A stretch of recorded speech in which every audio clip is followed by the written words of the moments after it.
The gunshot echoed across the Dakota Territory plains, silencing even the howling wind that swept through Bismarck's dusty Main Street. Vivian Zimmer clutched her 3-month-old son closer to her chest as she peered through the cracked window of her small cabin on the outskirts of town. The year was 1879, and Bismarck, Dakota Territory, was hardly the place for a woman alone with a child, but Vivian had little choice after her husband had been killed by bandits 6 weeks earlier. "Hush now, Thomas," she whispered as the baby stirred, his tiny face scrunching up in preparation for a cry. The last thing she needed was noise drawing attention to their home, especially with the commotion in town. Reports of the James gang moving through the territory had everyone on edge, and the local sheriff had been making rounds, warning folks to stay vigilant. Vivian had been managing on her own, taking in laundry and mending from the townsfolk. Her honey-colored hair was pulled back in a practical bun, her green eyes sharp and watchful. At 22, she'd already weathered more storms than most women twice her age. The cabin was modest but clean, with the small pot-bellied stove keeping the chill at bay. A cradle, lovingly crafted by her late husband, sat in the corner near her bed. As dusk settled over the prairie, a knock on her door sent her heart racing. Vivian tucked Thomas into his cradle before grabbing the shotgun propped against the wall. "Who's there?" She called, her voice steadier than she felt. "Wade Sinclair, madam. New ranch foreman at the river end spread. Sheriff Thompson sent me to check on the outlying homesteads." Vivian hesitated, then unlatched the door, keeping the shotgun visible as she opened it just enough to see the visitor. The man who stood there was tall and broad-shouldered, his face weathered by sun and wind. Dark hair peeked out from beneath a worn Stetson, and his eyes, a striking blue, assessed her with equal caution. "Sheriff didn't mention he was sending anyone," she said, not lowering the shotgun. Wade Sinclair tipped his hat respectfully. "Decision was made after the shooting in town today. Cattle rustlers hit the Jenkins place last night, and there was a confrontation when they tried to sell the stock to Clancy's outfit. 1 man dead, 2 wounded." Just then, Thomas began to cry, the sound piercing in the quiet evening. Vivian glanced back nervously. "I should tend to my son," she said, still suspicious. Wade nodded. "I'll be moving along then, checking the other homesteads. Just wanted to make sure you were aware of the trouble." He turned to go but paused. "Madam, if you don't mind me saying, you might want to bring that child into town until this blows over. Not safe out here alone." "I managed just fine, Mr. Sinclair," Vivian replied crisply. Thomas's cries grew louder. "As you wish." He tipped his hat again and strode toward his horse, a magnificent chestnut stallion that stood patiently at the hitching post. Vivian closed and locked the door before hurrying to comfort Thomas. The baby's face was red with distress, his tiny fists flailing. There," she murmured, lifting him and rocking gently. "Mama's here." From outside, she heard Wade Sinclair mount up and ride away. Despite her brave words, a shiver of fear ran through her. Perhaps he was right about the danger, but pride and practicality kept her rooted. The small cabin was all she had left, and she wouldn't abandon it easily. The following morning dawned clear and cool. Vivian was up with the sun, Thomas fed and content for the moment as she hung laundry on the line behind the cabin. The breeze carried the scent of sage and dust, a familiar comfort in her uncertain world. The sound of approaching hooves made her freeze. Setting down her basket, she hurried inside for the shotgun, only relaxing slightly when she recognized Wade Sinclair's tall form astride the chestnut. "Morning, Mrs. Zimmer," he called, dismounting with fluid grace. Up close, she could see the fine lines around his eyes that spoke of long days in the sun and the slight crease between his brows that hinted at a serious nature. "Mr. Sinclair," she acknowledged. "More warnings." "Actually, I've brought supplies." He reached into his saddlebags and withdrew several packages. "Sheriff Thompson mentioned you had a young one, thought you might need provisions with the trouble making it hard to get to town." Vivian's pride warred with practicality. Her supplies were running low, and with Thomas to consider, she couldn't afford to refuse help. "That's very kind," she said finally. "I can pay, no need," Wade interrupted. "Consider it part of my rounds." He handed her the packages: coffee, sugar, flour, and to her surprise, a small jar of peach preserves. Peaches? She questioned, unable to hide her surprise. A hint of a smile touched his stern features. Train from California came through yesterday. Thought the little one might like something sweet when he's older. The thoughtfulness of the gesture caught her off guard. Thank you, she said, meaning it this time. Wade nodded, then glanced around the property. Your fence is coming loose on the north side. I could see to it if you'd like. I couldn't ask. You didn't ask, I offered. Before Vivian could protest further, Thomas began crying again from inside the cabin.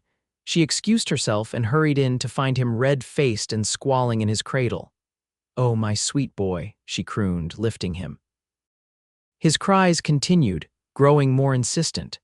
Vivian checked his diaper and found it dry. He'd been fed not an hour ago, but something was clearly distressing him. Outside, she heard the sound of hammering as Wade apparently took it upon himself to fix the fence. Thomas's wails increased in volume, and Vivian felt a familiar wave of exhaustion wash over her. She'd barely slept in days, constantly alert for trouble and tending to Thomas's needs. The door opened, and Wade appeared, concern evident on his face. Everything all right, madam? He's just fussy, Vivian said, bouncing Thomas gently. He'll settle. But Thomas didn't settle. His cries escalated, and Vivian felt her composure slipping. She'd been so strong for so long, but the constant vigilance, grief, and isolation were taking their toll. Wade stepped into the cabin, removing his hat. May I? He asked, setting down his tools. You want to hold him? Vivian was skeptical but desperate for a moment's reprieve. Wade nodded, and to her surprise, his large, calloused hands took Thomas with surprising gentleness. But instead of quieting, Thomas screamed louder. Wade's face darkened, a flash of frustration crossing his features. Damn it, boy, he growled, his voice rising.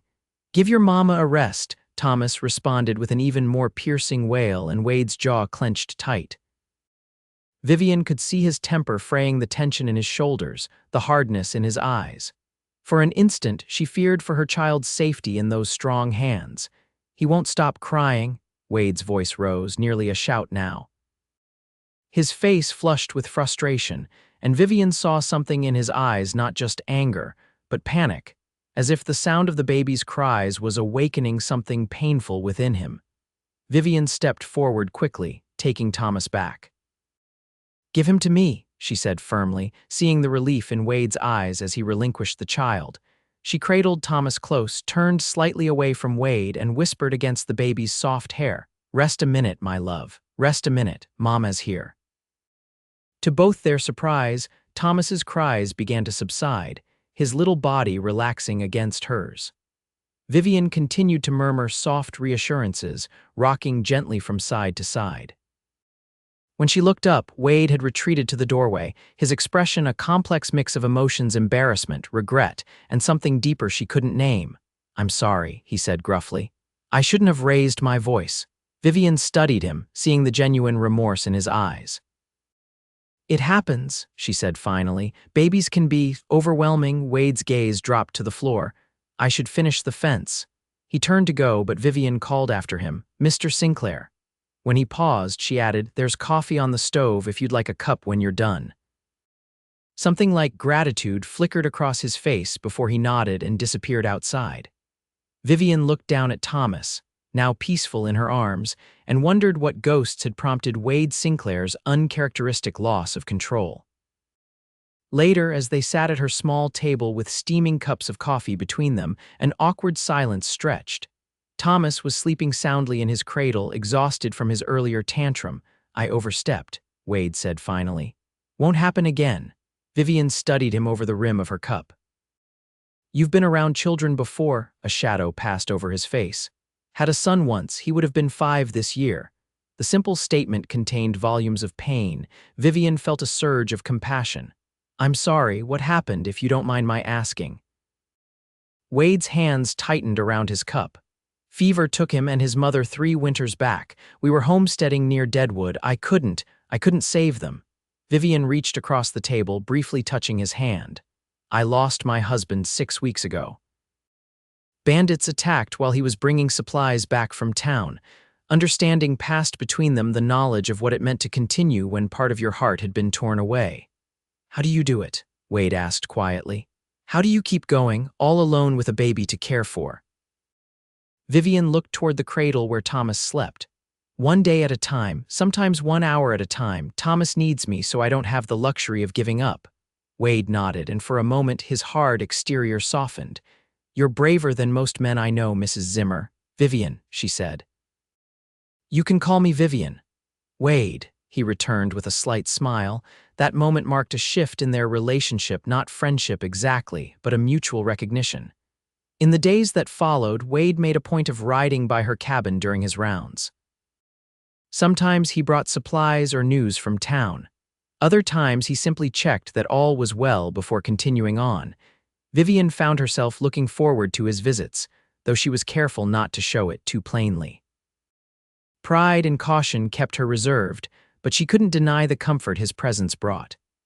It had been too long since she'd had another adult to talk with, and Wade, for all his initial gruffness, proved to be a thoughtful conversationalist. A week after their first meeting, Wade arrived with a troubled expression. "Sheriffs formed a posse," he announced without preamble. "Those rustlers hit the Bradshaw place last night, killed 2 hands. Vivian felt a chill run through her. "They're getting bolder." "And closer to your homestead," Wade confirmed. "I don't like leaving you out here alone." "I've managed this long. This isn't about your capabilities, Vivian," Wade interrupted, uncharacteristically forceful. "These men are desperate and dangerous. I'd never forgive myself if something happened to you and the boy." His concern warmed her even as fear tightened her chest. "What would you have me do? I can't abandon my home." Wade ran a hand through his hair, a gesture she'd come to recognize as a sign of his agitation. "Come to the ranch. Riverend has a small cabin for married hands. It's empty now, and you'd be safer there with others around." The offer was tempting, but Vivian hesitated. "I don't know, Wade. This place is all I have left of Charles. Charles would want you and his son alive, wouldn't he?" Wade's words were blunt but not unkind. Before Vivian could respond, the sound of approaching riders drew their attention. Wade moved to the window, his hand dropping to the gun at his hip. "Get Thomas and stay back," he ordered quietly. Vivian gathered her sleeping son from the cradle as Wade stepped onto the porch, positioning himself between the approaching riders and the cabin door. "Afternoon, gentlemen," Wade called, his voice casual despite the tension evident in his stance. "Something I can help you with."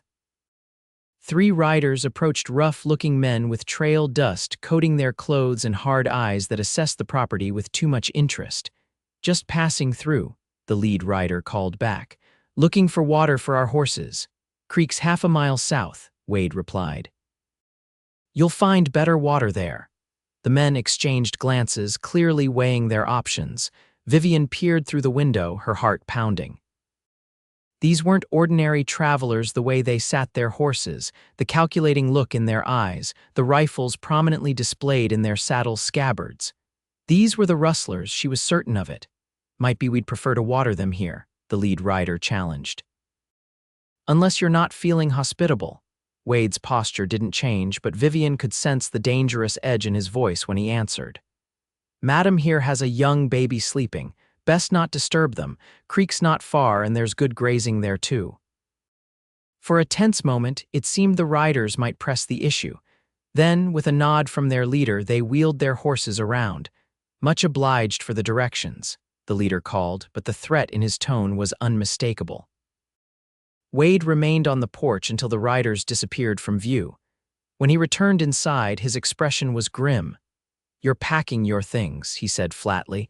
"Those men will be back." This time, Vivian didn't argue. "How long do we have?" "Not long. They'll likely wait until dark." "Take only what you need, clothes for you and Thomas, anything of value that's small enough to carry." As Vivian gathered her belongings, her mind raced. The cabin had been her sanctuary, her last connection to Charles. Leaving felt like another loss, another piece of her heart torn away. Yet as she looked at Thomas, still sleeping peacefully, she knew Wade was right. Charles would want them safe. Wade helped her pack the wagon, keeping a watchful eye on the horizon. The sun was beginning to set, casting long shadows across the prairie. "We should reach River End before full dark," Wade said as he helped her onto the wagon seat, Thomas securely bundled in her arms. "Stay close to me." As they drove away, Vivian couldn't help looking back at the little cabin that had been her home. Whether she would ever see it again, she couldn't say, but a strange feeling told her that this departure marked the end of one chapter of her life and the beginning of another. The journey to Riverend Ranch was tense but uneventful. Thomas woke once, fussing until Vivian fed him, then drifted back to sleep. Wade drove the wagon with one hand on the reins and the other near his pistol, his eyes constantly scanning their surroundings. As darkness fell, the lights of the ranch appeared in the distance, a welcome beacon in the vast prairie night. Riverend was larger than Vivian had imagined, with a substantial main house, a bunkhouse for the hands, several barns, and scattered cabins for the married workers. The ranch owner, Jacob Montgomery, met them at the main house, a gruff but fair man in his 50s who had built Riverend from nothing after the war. Wade explained the situation, he said, nodding to Vivian. "You're welcome to stay as long as necessary, Mrs. Zimmer. We look after our own here." "Thank you, Mr. Montgomery. I don't know how to repay such kindness." The older man waved away her gratitude. "No decent man would leave a woman and child at the mercy of those vermin. Besides, Wade here speaks highly of you, and his judgment's good enough for me." Vivian glanced at Wade, who seemed uncharacteristically abashed at his employer's words. Had he spoken of her to others? The thought was oddly comforting. The cabin Wade had mentioned was small but clean, with 2 rooms, a main living area with a stove and table, and a bedroom with a bed that looked luxurious after weeks of sleeping on her narrow cot. Someone had thoughtfully placed a cradle in the corner, older but still sturdy. "Mrs. Montgomery sent these over," Wade said, bringing in several packages. "Linens, some food to tide you over, and clothes for the little one. Her youngest is 5 now, but she kept some baby things." Vivian was overwhelmed by the generosity. "Everyone is so kind." "Frontier folks stick together," Wade replied simply. "Gets lonely out here otherwise." He hesitated, then added, "I'll be staying in the bunkhouse with the other hands, but I'm not far if you need anything." Vivian nodded, suddenly aware of how exhausted she was. The events of the day had drained her completely, Wade seemed to notice. "Get some rest. You're safe here." After he left, Vivian settled Thomas in the cradle and prepared for bed. Despite her exhaustion, sleep eluded her as she thought about all that had happened. The rustlers, the hasty departure, the kindness of strangers, and Wade Sinclair, the stern cowboy whose rare smiles were beginning to matter more than they should. The following days brought a new routine. Vivian, determined not to be a burden, insisted on earning her keep. She took over mending for the ranch hands and helped Mrs. Montgomery, a cheerful woman named Alina, with household tasks. Thomas became a favorite among the ranch folk, passed from one admiring cowhand to another while Vivian worked. Wade was often busy with ranch duties, but he made time each day to check on her and Thomas. Sometimes he brought small gifts, a wildflower he'd spotted on the range, a wooden toy he'd whittled for Thomas, or news from town about her cabin, still standing, but clearly the rustlers had searched it. One evening, about 2 weeks after their arrival at Riverend, Wade invited Vivian to walk with him after supper. Thomas was being doted on by Alina Montgomery, who shooed them away with promises to watch the baby. They strolled toward the creek that ran along the eastern edge of the ranch property. The setting sun painted the sky in brilliant oranges and pinks, and a cool breeze carried the scent of prairie grass.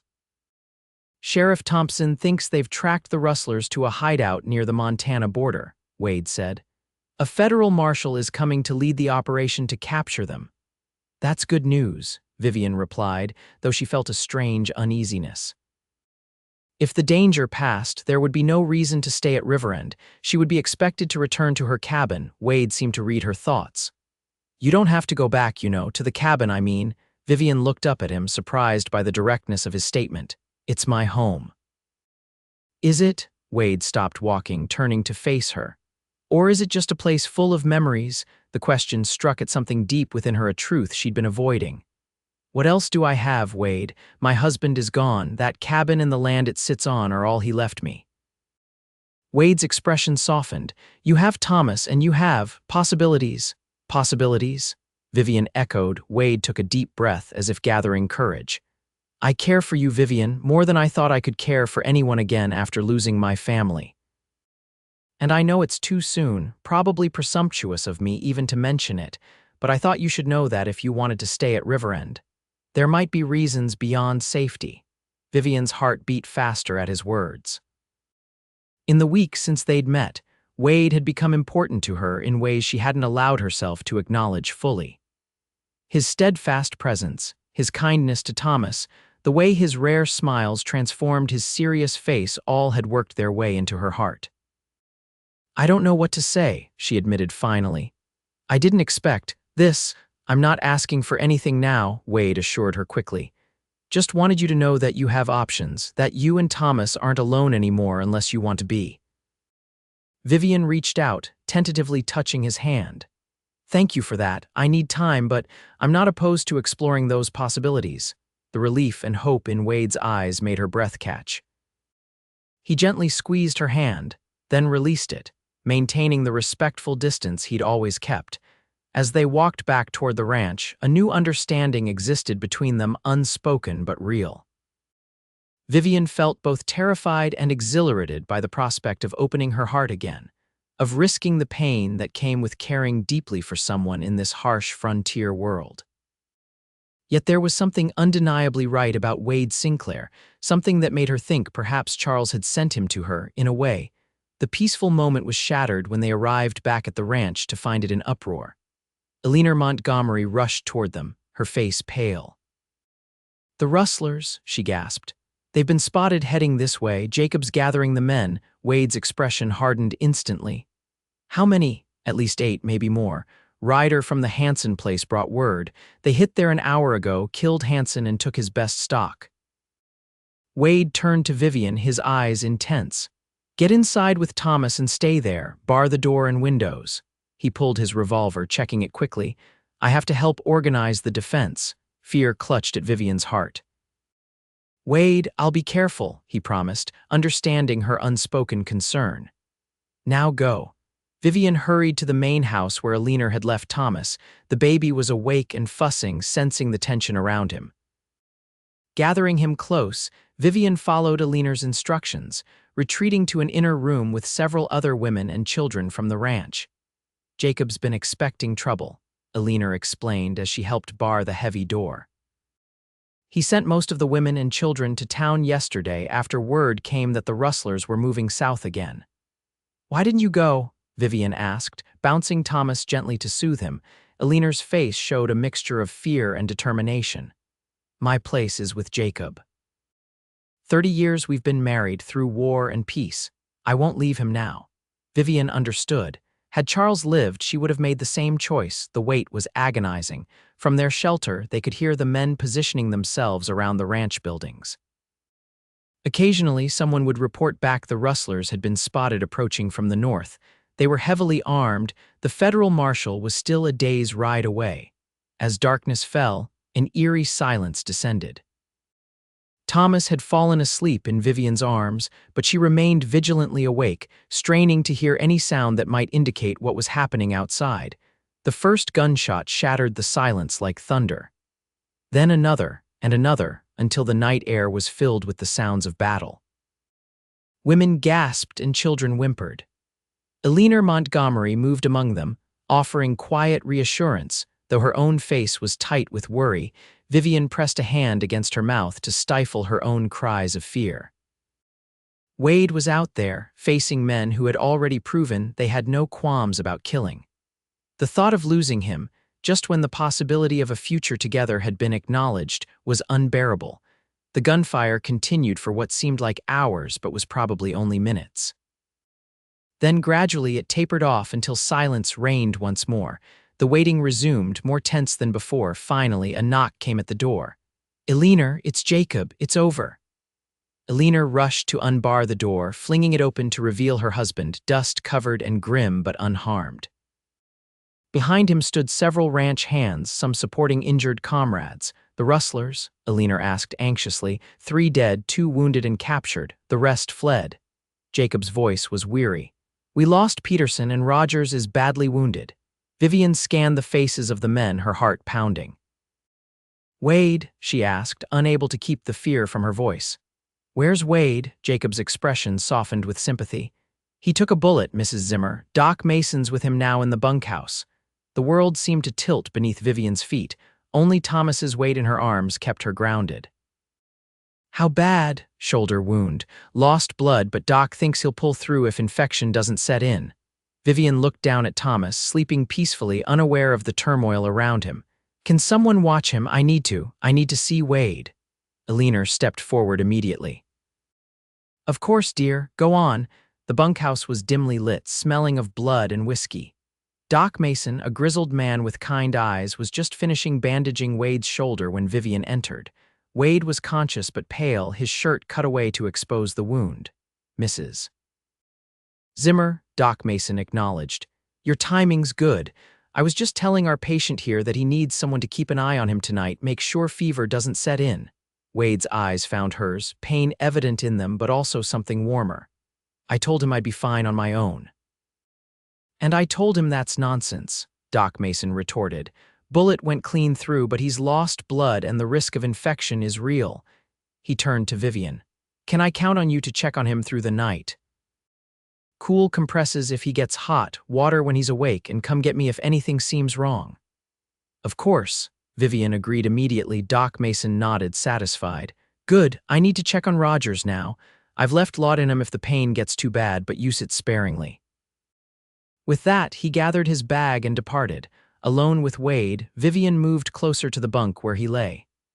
"You promised to be careful," she said, trying to keep her voice light despite the fear that still coursed through her.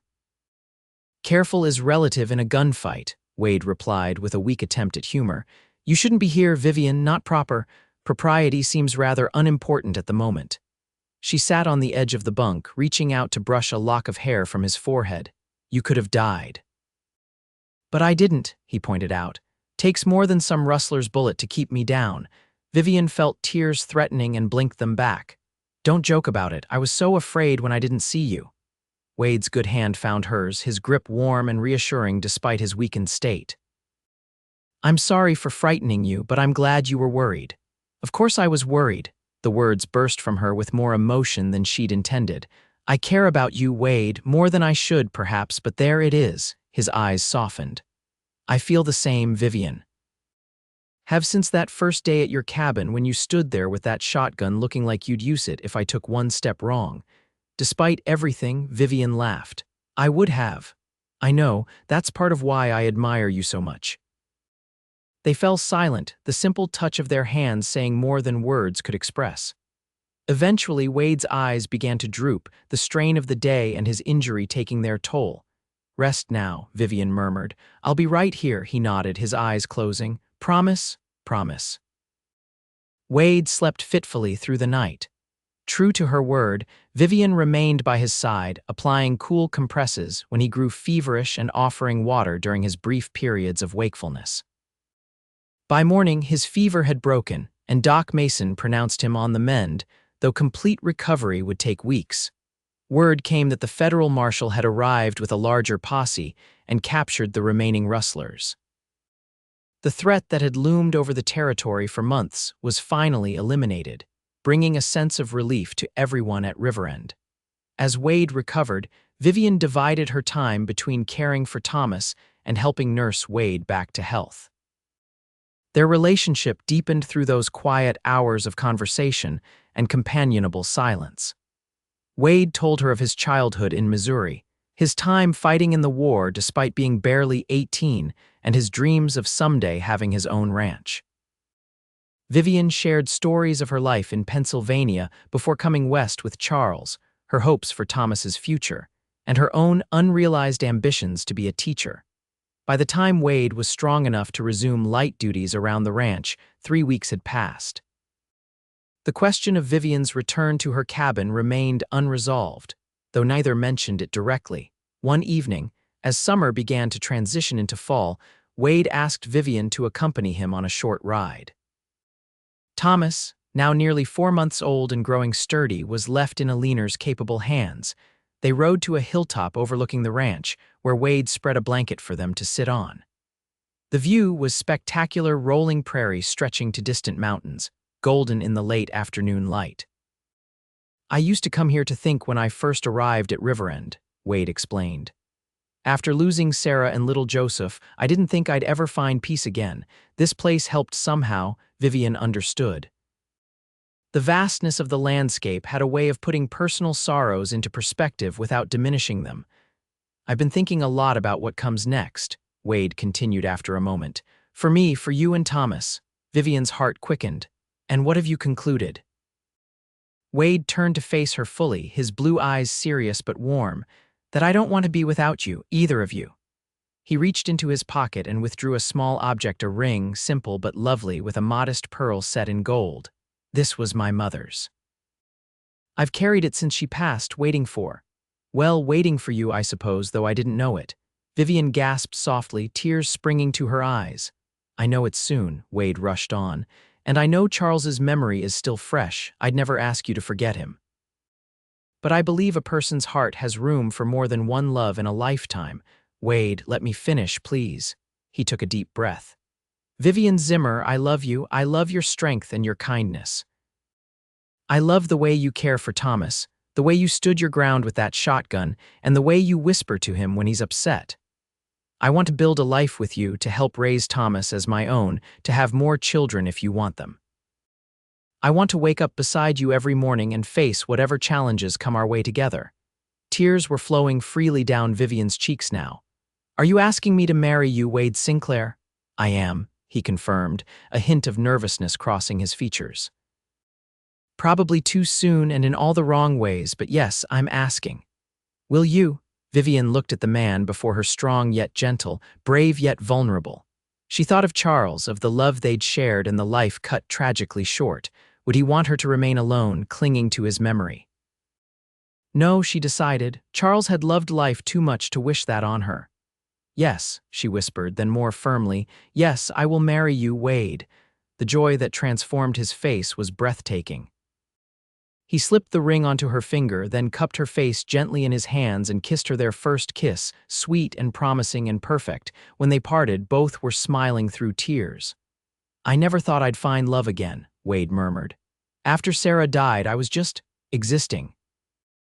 Then you and Thomas came into my life. I felt the same, Vivian admitted. When Charles died, I thought my heart died with him, but you showed me it was still beating. They stayed on the hilltop until sunset, making plans for their future. Wade had saved enough to put a down payment on a small ranch that bordered Riverend to the east, not as large as Montgomery's spread, but good land with access to water and room to grow. Jacob's been offering it to me for months, Wade explained. Said a foreman of my caliber should have his own place. Now I finally have a reason to take him up on it. Their wedding took place 2 weeks later, a simple ceremony in Bismarck's small church with the Montgomerys, Doc Mason, Sheriff Thompson, and the ranch hands in attendance. Thomas, dressed in a tiny suit Eleanor had sewn for him, was held by Jacob Montgomery during the exchange of vows. Vivian wore a dress of pale blue that matched Wade's eyes, her honey-colored hair adorned with wildflowers.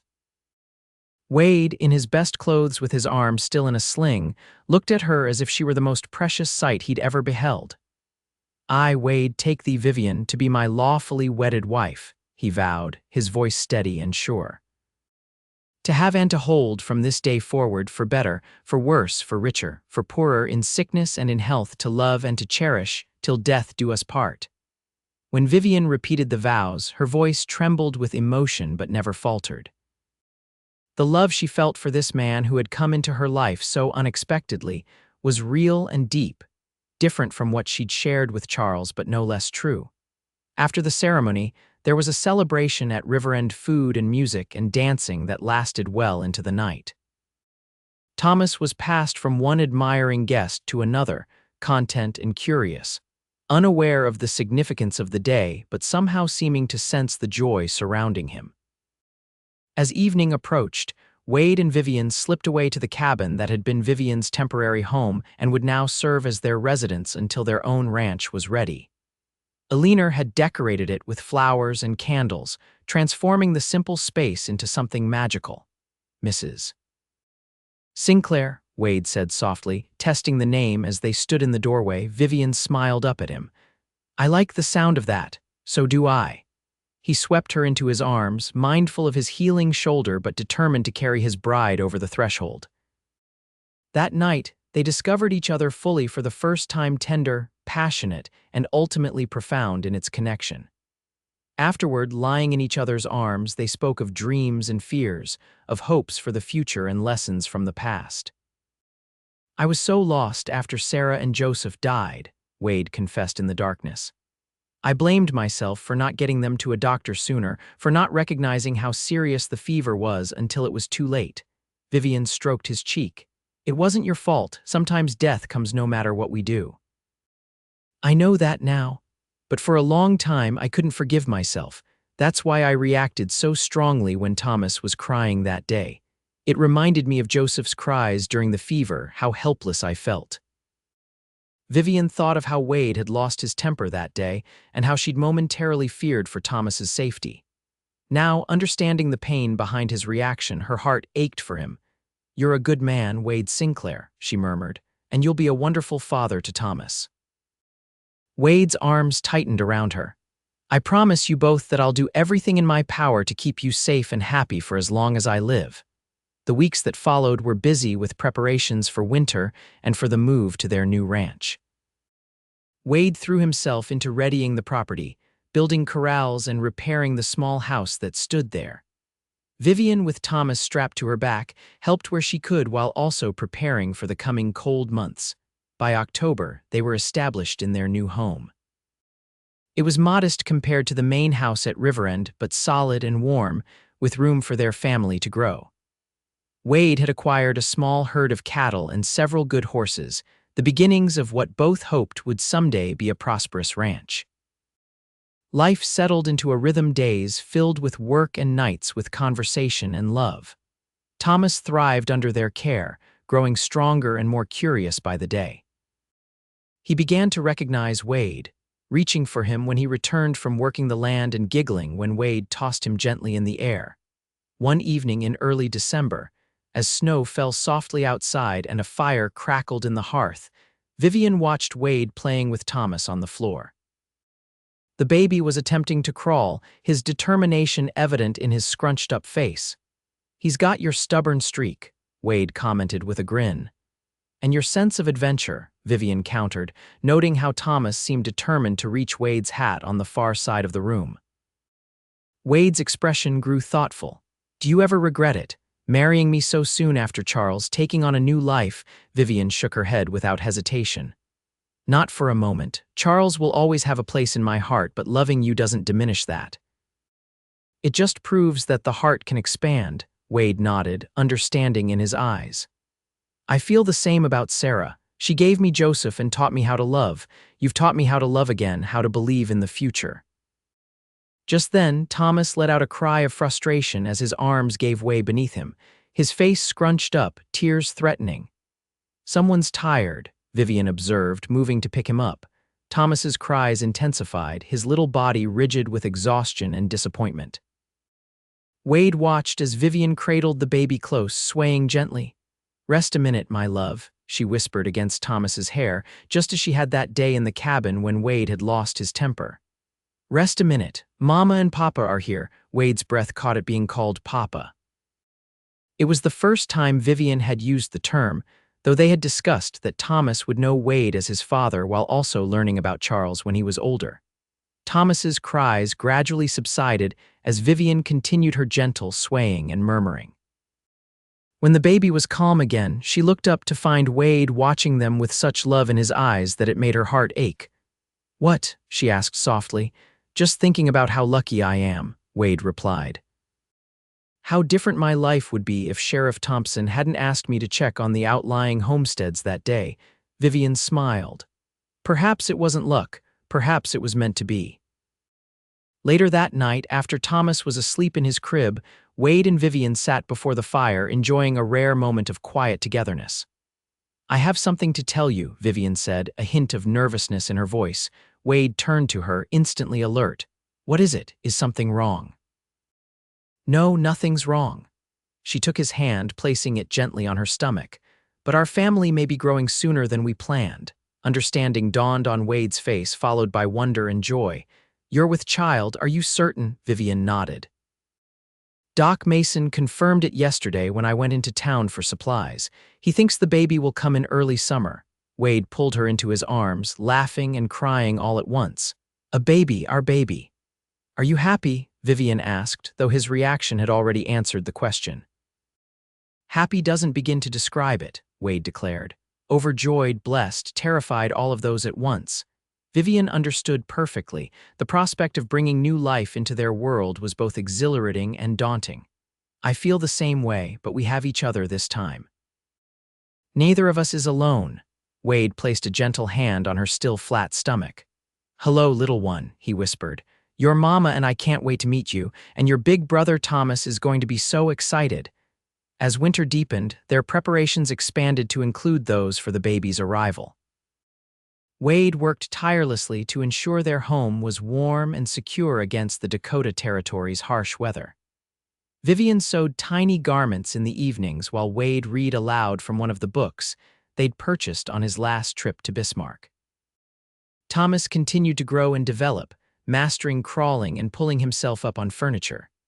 His first word, Mama, came on a snowy January morning, followed a week later by Papa, which brought tears to Wade's eyes. Spring arrived with its promise of renewal. The land around their small ranch turned green, cattle grazed contentedly, and Vivian's belly grew round with new life. Wade insisted she rest more, taking on additional chores himself and sometimes bringing in help from Riverend when heavier work needed to be done. You're fussing too much, Vivian told him one afternoon as he insisted on carrying water from the well so she wouldn't have to make the trip. I'm being sensible, Wade countered. You're carrying precious cargo. Vivian laughed, placing his hand on her stomach so he could feel the baby kicking. Precious and active. This one's going to be as energetic as Thomas, I think. Wade's expression softened as he felt the movement beneath his palm. Still hard to believe sometimes, that we found each other, that we're building this life together. Believe it, Vivian said, kissing him softly. It's very real. Their son was born on a warm June night with Doc Mason attending and Alina Montgomery assisting. After hours of labor, Vivian delivered a healthy boy with a shock of dark hair like his father's and eyes that would eventually settle into the same deep blue. He's perfect, Wade whispered, cradling his newborn son while Vivian rested. Absolutely perfect. They named him William Charles Sinclair William for Wade's father and Charles for Vivian's first husband, honoring the past while embracing their future together. Thomas, now 11 months old and curious about everything, regarded his new brother with a mixture of fascination and confusion. Wade and Vivian made sure to include him, letting him help with the baby under careful supervision and reassuring him constantly of their love. As summer progressed into fall, their little family settled into new routines. The ranch prospered under Wade's careful management. They added to their herd, hired 2 hands to help with the increasing workload, and began planning for eventual expansion of their home. On a golden afternoon in late September, they held a small gathering to celebrate William's christening and Thomas's first birthday. The Montgomerys came, along with Sheriff Thompson, Doc Mason, and several neighbors who had become friends over the past year. After the guests had gone and the children were napping, Wade and Vivian stood on the porch of their home, his arm around her waist as they gazed out at the land that was now truly theirs. Did you ever imagine your life would turn out this way? Wade asked. Vivian leaned into his embrace. Never. After Charles died, I thought my future was just about survival. I never dreamed I'd find love again, that I'd be standing here with a husband I adore and 2 beautiful sons. And I never thought I'd recover from losing Sarah and Joseph, Wade admitted. You healed me, Vivian. You and Thomas gave me a reason to live fully again, not just exist. They stood in comfortable silence, watching the setting sun paint the prairie in vibrant hues of orange and purple. The sound of Thomas stirring came through the open window, followed by William's softer noises. Duty calls, Vivian said with a smile, turning toward the door. Wade caught her hand, pulling her back for a kiss. I love you, Vivian Sinclair, more than I can ever express. And I love you, she replied, her heart full. Thank you for losing your temper that day. Wade looked confused. What? When you lost your temper because Thomas wouldn't stop crying. If that hadn't happened, if I hadn't seen that vulnerability in you, I might not have let my guard down enough to see the man behind the stern cowboy exterior. Understanding dawned on his face.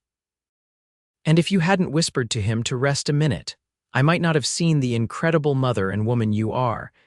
Inside, Thomas called out more insistently.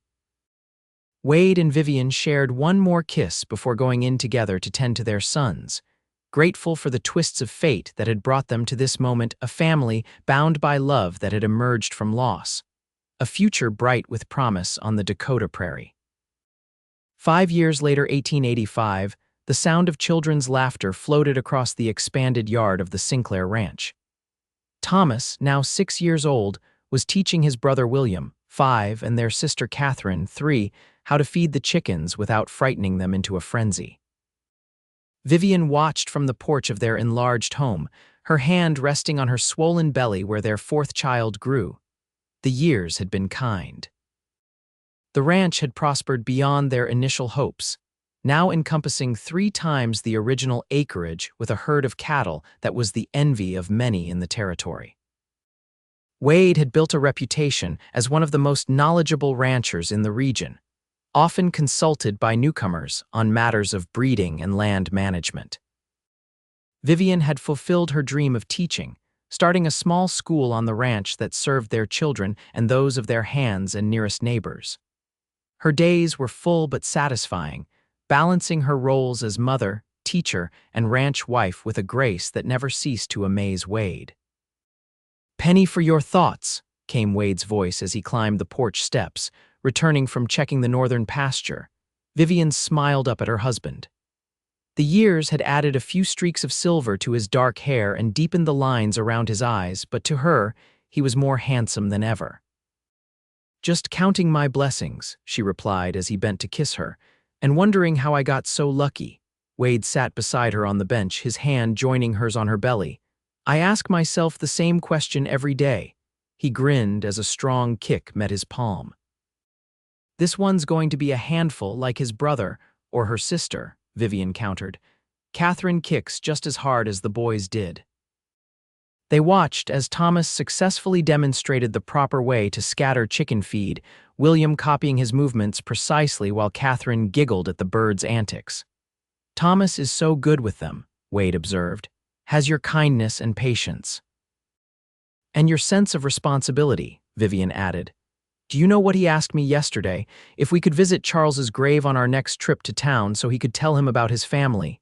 Wade's expression softened. "That's a fine idea. We've always been honest with him about Charles being his birth father. And about you being every bit his real father in the ways that matter most," Vivian said firmly. It was true. As promised, they had made sure Thomas knew about Charles Zimmer, showing him the few photographs Vivian had kept and telling him stories about the brave man who had first loved his mother. But Wade was Papa in every sense that mattered, the one who had taught Thomas to ride, who checked for monsters under his bed, who held him when he was sick or scared. The children came running toward the porch, full of energy and news about the chickens' antics. Wade scooped up Catherine while Thomas and William clambered up to sit on either side of Vivian. "Can we have the story again, Mama?" William asked eagerly, "about how you and Papa met." It was their favorite bedtime tale, though Wade and Vivian adjusted certain details depending on the children's ages, saving the more dangerous elements for when they were older. "Not now, but perhaps tonight," Vivian promised. "Right now, I believe it's time for your lessons." There were good-natured groans from the boys, though both actually enjoyed their mother's teaching. Catherine, still too young for formal lessons, would play with her dolls in the corner of the schoolroom, absorbing more than anyone realized. As the children headed inside, Wade helped Vivian to her feet. "I've been thinking," he said, his expression turning serious, "about expanding again. The Henderson place to the south is for sale, and it would give us access to that stream that runs through their property." Vivian considered it. "Can we afford it, with the new baby coming?" "We can," Wade assured her. Last year's profits were the best yet, and the bank in Bismarck has offered favorable terms. Jacob thinks it's a sound investment. Jacob Montgomery, now in his 60s but still sharp as ever, had become a mentor to Wade over the years, their relationship evolving from employer-employee to a deep friendship. "Then I trust your judgment," Vivian said. "You've never steered us wrong yet." Wade smiled, kissing her again. "Partnership, remember, we decide together." It was the foundation of their marriage, equal partners in all things, each bringing their strengths to create a whole greater than its parts. That evening, after the children were bathed and in their nightclothes, the family gathered in the boys' bedroom for the promised story.